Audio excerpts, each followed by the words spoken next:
जी नमस्कार। तो मेरी हर वीडियो मेरे दैनिक ज़िंदगी निजी ज़िंदगी के कुछ न कुछ प्रयोगात्मक कार्यशैली पर निर्भर करता है जो मैं हर दिन जिससे रूबरू होता हूँ।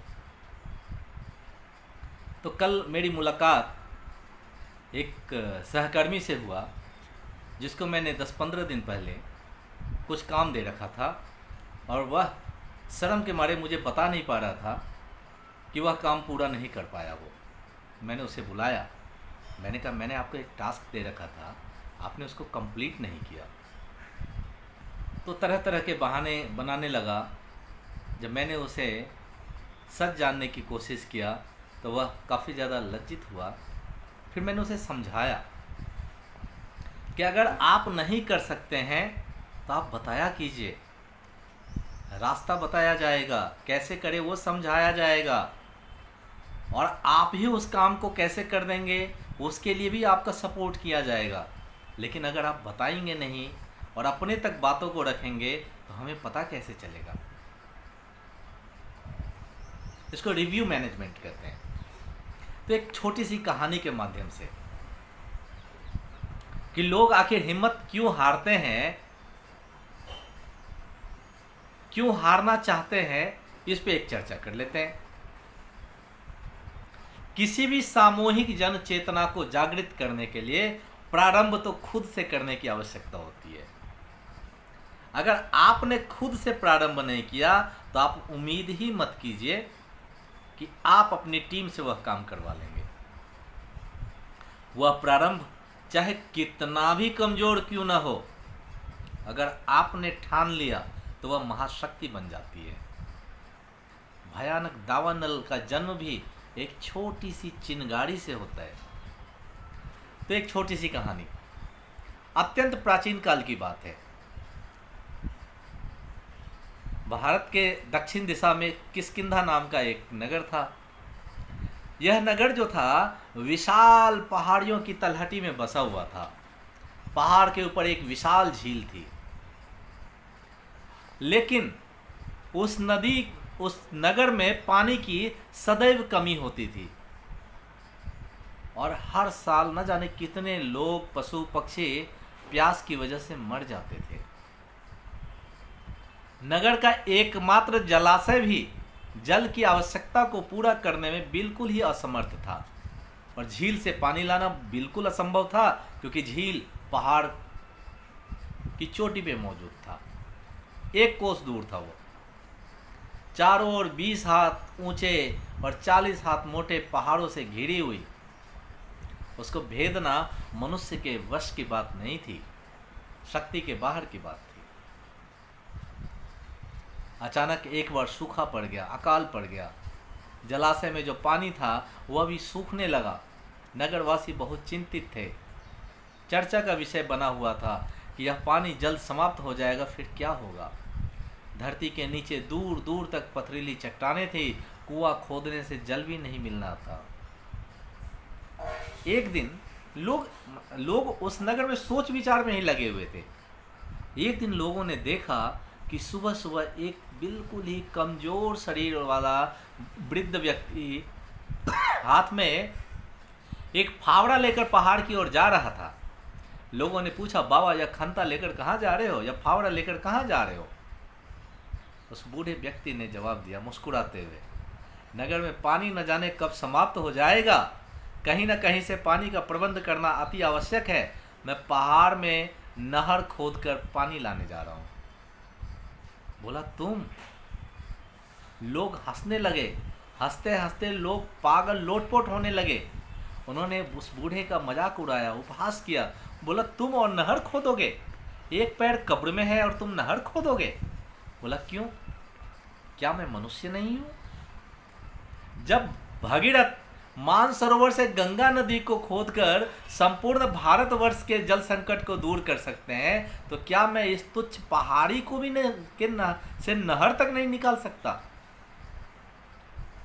वह बूढ़ा आदमी अपने शहर के, अपने नगर के उन लोगों को हंसता हुआ छोड़कर चला गया। कुछ ही देर में पूरे नगर में यह बात फैल गई कि एक बिल्कुल ही कमजोर बूढ़ा पागल आदमी पहाड़ खोदने गया है। लोग उस मूर्ख को देखने के लिए समूहों में झुंड के झुंड पहाड़ के पास पहुंचने लगे, देखने लगे। लोगों ने देखा कि झील के चारों ओर पथरीली दीवार में एक स्थान पर छेद करने के लिए वह खंता चलाया जा रहा था। एक एक इंच के पत्थर के टुकड़ों को काट काट कर निकाल रहा था। एक नवयुवक ने उपहास उड़ाया, मजाक उड़ाया, बोला बाबा इस तरह से तुम अपने मरने तक एक हाथ से ज़्यादा पत्थर नहीं काट पाओगे, फिर पानी लेकर क्या करोगे। उस बूढ़े ने बड़े गंभीर स्वर में कहा, पत्थर काटते हुए कहा, बेटा राजा सगर ने अपने 60,000 श्रमिकों के साथ मानसरोवर के जल का रुख मोड़ने के लिए जब कोशिश कर रहे थे तो चट्टानों को बांधते समय उनसे दब कर मर गए। उनके पोते भगीरथ ने कभी यह नहीं सोचा कि उनकी मृत्यु हो जाएगी तो वो जल का उपयोग नहीं कर सकेंगे। वे आज नहीं हैं, लेकिन उनके द्वारा किए गए श्रम से आज भारतवर्ष में सभी लोग तृप्त हो रहे हैं। वह युवक सकपका गया। अकस्मात ही उसकी विचारधारा में परिवर्तन आया। उसने सोचा, मेहनत के फल के बारे में सोचते हुए यदि हम वास्तव में श्रम ही ना करें, मेहनत ही ना करें, तो फल कैसे प्राप्त होगा। अगर हम पहले ही ठान लें कि यह काम नहीं होगा तो फिर हम सफल कैसे होंगे। तो इस कार्य को करते हुए अगर प्राण भी चले जाएं तो यश मिलेगा। भूख प्यास से मर के मरना क्या फायदा, कुछ करके मरते हैं। सफलता तो निश्चय ही नहीं मिलेगी, लेकिन इसी प्रकार अपने प्राणों की आहुति देने के लिए, इस कार्य के लिए अगर करने लगे और अगर सफल हो गए तो कुछ पीढ़ियों के बाद नगर का जल संकट दूर हो जाएगा। उस लड़के ने कमर कसा, एक खंता लिया, उस बूढ़े आदमी के साथ जुट गया। युवक शक्तिशाली था, छोटा छोटा ही सही पर पत्थर कटने लगा। शाम तक पहाड़ 1 अंगुल गहराई तक, 3 हाथ व्यास तक वृत्ताकार में कट चुका था, गोलाकार में कट चुका था। अगले दिन जब वह नवयुवक और वह बूढ़ा आदमी फिर से पहाड़ की ओर चले तो लोगों ने उन्हें देखा। कुछ ने उपहास उड़ाना शुरू किया, लेकिन कुछ युवकों ने कहा, इन दो ने मिलकर एक दिन में इतना काट दिया, अगर हम इनका साथ दें तो वर्ष न सही 10-5 वर्ष न सही, पानी आने तक पहाड़ तो काट ही देंगे। इस झील में हिमालय का बर्फ पिघलकर आता है, अतः इसका पानी कभी सूखेगा नहीं और हमारे नगर का जल संकट हमेशा के लिए दूर हो जाएगा। करीब 20 ऊर्जावान युवक उनका साथ देने लगे। उस दिन आधा हाथ तक पहाड़ कट गया था। अगले दिन ऊर्जावान युवकों की संख्या और बढ़ती गई। पहाड़ कटता गया। तमाशा देखने वालों में भी कानाफूसी होने लगी। 3 दिन, 4 दिन, 5 दिन, 1 महीना कटता गया। अकस्मात ही लोगों को लगने लगा कि हम भी मेहनत करें तो जल संकट से जल्द छुटकारा प्राप्त कर लेंगे। सबों ने बीड़ा उठाया, काटना शुरू किया।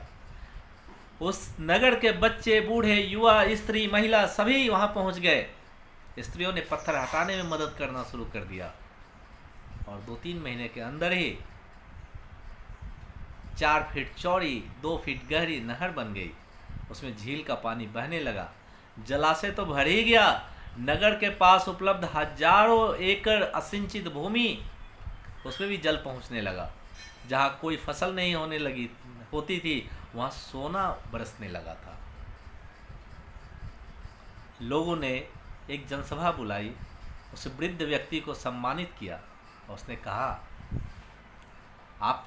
उस वृद्ध व्यक्ति ने कहा, आप मेरा नहीं, अपने सामूहिक श्रम का सम्मान करें। मेरा उद्देश्य तो आपको इस शक्ति से परिचय कराना मात्र था। अपने लिए तो श्रम सभी करते हैं, लेकिन सामूहिक श्रम करना कोई नहीं चाहता है। इससे कोई प्रत्यक्ष लाभ नहीं होता है। सामूहिक श्रम के बिना सामूहिक समस्या का समाधान नहीं किया जा सकता है। एक बड़े गुड़ का ढेला एक चींटी नहीं खींच सकती है, वह समूह में आकर उसे उठाकर लेकर चली जाती है। मैंने तो बस यही तमाशा देखा था और मैं जानता था कि मनुष्य चींटी नहीं है, उसे समझाना कठिन है। यही कारण है कि मैंने किसी से कुछ नहीं कहा। मेरा सोचना था कि मेरा प्रयत्न कभी थोड़ा भी सफल हुआ तो सभी लोग स्वयं साथ देंगे। मैंने कंपनी में देखा है, आप सामूहिक श्रम को इग्नोर कर देते हैं। आप नीचे तबके के लोगों को इग्नोर कर देते हैं, जबकि उनकी मेहनत काबिले तारीफ होती है। वो सैल्यूट करने लायक होते हैं, वो मजदूर जो आपके लिए दिन रात मेहनत करते हैं, मशीनों में लगे पड़े हैं। उन्हें न पंखे की हवा से मतलब है, न एसी की शीतलता से, न उन्हें कूलर चाहिए। वह अनवरत अपने परिश्रम में लगे पड़े हैं। उनकी पहचान कीजिए, वो आपकी सामूहिक शक्ति है। जितने फालतू के पैसे व्यर्थ आप करते हैं, व्यर्थ गवाते हैं,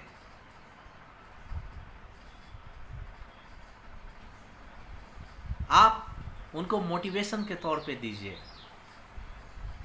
सामूहिक श्रम का फिर नतीजा देखिए, और सामूहिक श्रम का ही नतीजा है कि आप इस कदर आगे बढ़ते चले जाते हैं। अकेला चना कभी भार नहीं फोड़ता। एक ईंट से आप दीवार नहीं खड़ा कर सकते। एक पन्ने से आप कभी किताब का निर्माण नहीं कर सकते। एक शब्द से आप कभी वाक्य की रचना नहीं कर सकते।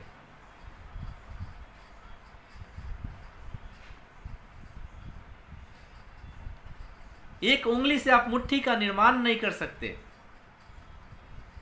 आपको सामूहिक श्रम का, सामूहिक शक्ति का आभास होना चाहिए। याद रखिएगा, बंद मुट्ठी लाख की, खुल गई तो खाक की। कोई भी तोड़ देगा, इन उंगलियों को कोई भी तोड़ देगा। मुट्ठी को खोलना बड़ा मुश्किल हो जाता है। आपके साथ जो लोग काम कर रहे हैं, सामूहिक शक्ति का आकलन कीजिए, विश्लेषण कीजिए, पहचानिए, समझिए, उनकी वैल्यू कीजिए। फिर आप देखिए आपका काम कैसे नहीं होता है। फिर आप महसूस कीजिए कि आपका काम जो कई महीनों से पेंडिंग पड़ा होता है, वह यूं झटके में संपन्न हो जाता है। लेकिन इसके लिए आपको खुद के लिए बीड़ा उठाना होगा, खुद के लिए कमर कसना होगा, और शेयरिंग, पावर ऑफ शेयरिंग पर ध्यान देना पड़ेगा। लोगों से बात करनी पड़ेगी, लोगों को समझना पड़ेगा, समझाना पड़ेगा, उनके बीच में खुद को रखना पड़ेगा। उनसे दूरी बनाइएगा तो आप सामूहिक श्रम की वैल्यू नहीं समझ पाइएगा। अगर आपने अपनी बातों को किसी से बताया ही नहीं, तो फिर वह संपन्न नहीं हो पाएगा। तो याद रखिएगा, साथ ही हाथ बढ़ाना। एक अकेला थक जाए तो मिलकर साथ निभाना, साथ ही हाथ बढ़ाना।